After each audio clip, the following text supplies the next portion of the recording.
Sunday বলে কথা আর মাংস না করলে হয়। কিন্তু বন্ধুরা, মাংস করা মানেই তো গ্যাসের সামনে দাঁড়িয়ে কতক্ষণ ধরে মাংস কষে কষে কষে করা আর ঘেমে একদম ঝরঝরে হয়ে যাওয়া। তো একদমই ইচ্ছা করছিল না। তো কি করব, তো একটা গুড আইডিয়া বার করলাম, একটা খুব ভালো আইডিয়া বার করলাম যে গ্যাসের সামনে বেশি না দাঁড়িয়ে সহজে কীভাবে টেস্টি মাংস রেডি করে নেওয়া যায়। আসসালামু আলাইকুম বন্ধুরা, টিয়া খানস ফ্যামিলি ব্লগে আপনাদের সকলকে জানাই স্বাগত। আজকে আপনাদের সঙ্গে শেয়ার করব খুব টেস্টি চিকেনের একটা রেসিপি। গ্যাসের সামনে বেশিক্ষণ দাঁড়াতে হবে না, কোনো কষতে হবে না, কিছুই করতে হবে না, অথচ অসাধারণ রেসিপিটি হবে, ভীষণ টেস্টি হবে। সঙ্গে থাকুন, রেসিপিটি দেখতে থাকুন। তো এখানে দেখতে পাচ্ছেন আমি নিয়ে নিয়েছি রসুন, একটু গোটা জিরে নিয়েছি আর আদা নিয়েছি, তার সঙ্গে দিয়ে দিলাম কটা গরম মশলা। ভাবছেন তো রসুনটা ছিলিনি কেন? একদমই ইচ্ছা করছিল না, তাই ছিলিনি, এমনি দিয়ে দিলাম। এটাকে একটা পেস্ট বানিয়ে রাখবো। আর এখানে নিয়েছি 3টে পেঁয়াজ, ইচ্ছা মতো কেটে নিয়েছি, মানে যেরাম ইচ্ছা সেরাম কেটে নেবেন, কোনো ব্যাপার না। এবারে ধুয়ে রাখা মাংসগুলোকে দিয়ে দিচ্ছি। এতে 1 কিলো মতো মাংস আছে, আগে থেকে ধুয়ে রেখেছিলাম, তো দিয়ে দিচ্ছি। 1 চামচ মতো এখানে হলুদ গুঁড়ো দিলাম। আর এখানে 10 টাকা দামের কাশ্মীরি লঙ্কার গুঁড়োর যে প্যাকেট পাওয়া যায়, সেটা একটা প্যাকেট পুরোটাই দিয়ে দিলাম। একটু কালার না হলে হয় চিকেনে, তাই না? আর স্বাদ মতো লবণ দিয়ে দিলাম। 2টো গাছে টমেটো ছিল, ঘরে টমেটো নেই, তাই টমেটো 2টোই দিয়ে দিলাম। আর আপনাদের ঘরে টমেটো থাকলে অবশ্যই টমেটো দেবেন, এতে 2টো টমেটো দেওয়াই যথেষ্ট। আর ওই যে পেস্টটা বানিয়ে রেখেছিলাম, সেই পেস্টটা কিন্তু বেশ খানিকটা দিয়ে দিলাম, একটুখানি রেখে দিলাম।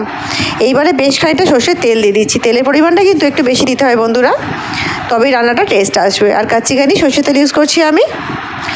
এইবারে হাতের সাহায্যে সুন্দর করে এটাকে মাখিয়ে নেব, একেবারে সুন্দর চটকে চটকে একদম মাখিয়ে নেবে, যাতে পেঁয়াজগুলো একদম মজে যায়।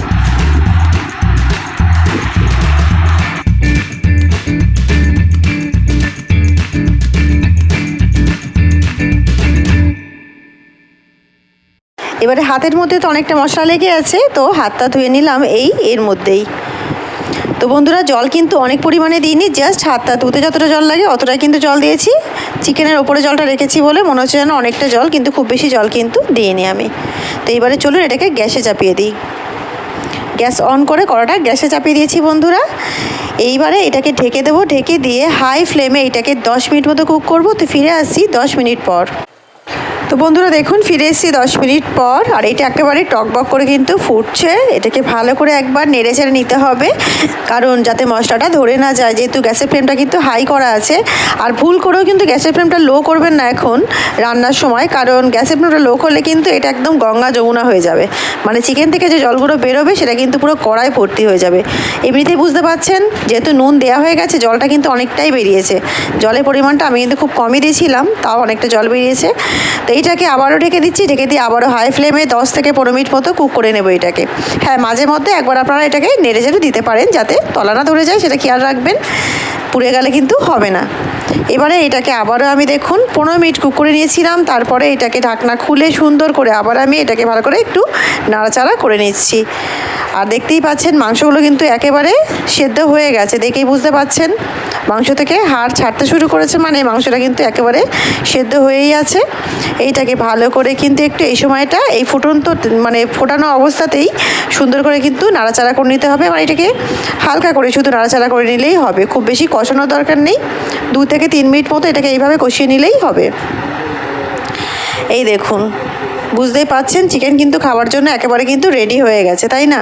এই সময় এর মধ্যে একটা জিনিস দেবো বন্ধুরা, সেটা হচ্ছে কাসুরি মেথি। আপনারা চাইলে এখানে ধনে পাতাও দিতে পারেন, ঘরে কাসুরি মেথি থাকলে সেটা অবশ্যই দিয়ে দেবেন। আমি এখানে কাসুরি মেথি একটু হাতে ঘষে আর 1 চামচ মতো কাসুরি মেথি দিয়ে দিলাম। এইটাকে ভালো করে মিক্স করে নেব, এই ফ্লেভারটা পুরো চিকেনের মধ্যে যাতে মিশে যায়। তো সুন্দর করে এটাকে মিক্স করে নিচ্ছি বন্ধুরা। দেখতে পাচ্ছেন চিকেনটা কিন্তু দেখেই লোভনীয় লাগছে বন্ধুরা, আর একেবারে কিন্তু চিকেনটা মানে খাবার জন্য রেডি হয়ে গেছে। আর এটা কিন্তু অনেকক্ষণ কষাতেও হলো না, অনেকক্ষণ ধরে গ্যাসের কাছে আমাদেরকে দাঁড়াতেও হলো না, অথচ রান্নাটা কিন্তু খুব সহজভাবে হয়ে গেল। যারা নতুন রান্না করছেন তারা যখন 15 মিনিট এটাকে ঢেকে রান্না করবেন হাই ফ্লেমে, তখন অবশ্যই মাঝখানে একবার নেড়ে দেবেন 1-2 বার, কারণ আমার তো আন্দাজ হয়ে গেছে রান্না করে করে, তাই ঠিকমতো করতে পেরে যাই। কিন্তু যারা নতুন করছেন তাদের কাছে হয়তো এটা অনেক কঠিন লাগতে পারে, সেই কারণে একটু আপনারা খেয়াল রাখবেন যাতে পুড়ে না যায়, ব্যাস এইটুখানি খেয়াল রাখলেই হবে। দেখুন একেবারে চিকেন কিন্তু আমার রেডি হয়ে গেছে বন্ধুরা। এবারে আপনারা যেরকম গ্রেভি পছন্দ করেন সেরকম গ্রেভি রাখবেন। যদি মনে করেন একটু শুকনো শুকনো করবেন তাহলে শুকনো করবেন, আর যদি মনে করেন যে এরকমই গ্রেভি রাখবেন তাহলে গ্যাসের ফ্লেমটা অফ করে দেবেন। গ্যাসের ফ্লেমটা অফ করে দেবেন এবং এটাকে একটু 5 মিনিট ঢেকে রাখবেন সার্ভ করার আগে। তো বন্ধুরা আমি গ্যাসের ফ্লেমটা অফ করে দিয়েছি, আর দেখুন চিকেনটা কতটা মজাদার হয়েছে। আর বিশ্বাস করুন এর মধ্যে কিন্তু কোনো কাঁচা গন্ধ নেই, কোনো কাঁচা মশলার কোনো গন্ধ নেই, বিকজ এটা পুরো ফুটন্ত, মানে একেবারে কিন্তু হাই ফ্লেমে করেছি কুক, আর প্রত্যেকটা মশলা ভালোভাবে কুক হয়েছে। আপনারা হয়তো ভাবছেন যেহেতু কষলাম না তো চিকেনটা এখন মানে ফ্লেভারটা ঠিক আছে কি না, একেবারে দারুণ ফ্লেভার হয়েছে। একবার ট্রাই করে নিতে পারেন বন্ধুরা, অবশ্যই আপনাদের রেসিপিটি ভালো লাগবে। তবে কাউকে বলবেন না যেটা আপনি কষে করেননি, না বলেই কিন্তু খাওয়াবেন, তাহলে কিন্তু দেখবেন বুঝতেই পারবে না যে এটা কষা হয়নি অনেকক্ষণ ধরে। তো বন্ধুরা রেসিপিটি কেমন লাগলো অবশ্যই কমেন্ট করে আমাকে জানাবেন। রেসিপিটি ভালো লাগলে অবশ্যই আমার চ্যানেলকে লাইক শেয়ার সাবস্ক্রাইব করে আমার সঙ্গে থাকবেন। রেসিপিটি পুরো দেখার জন্য আপনাদের সকলকে জানাই অসংখ্য ধন্যবাদ। দেখা হচ্ছে একটা অন্য নতুন রেসিপির সঙ্গে। ততক্ষণ সবাই ভালো থাকুন, সুস্থ থাকুন আর আমার সঙ্গে থাকুন। আল্লাহ হাফেজ।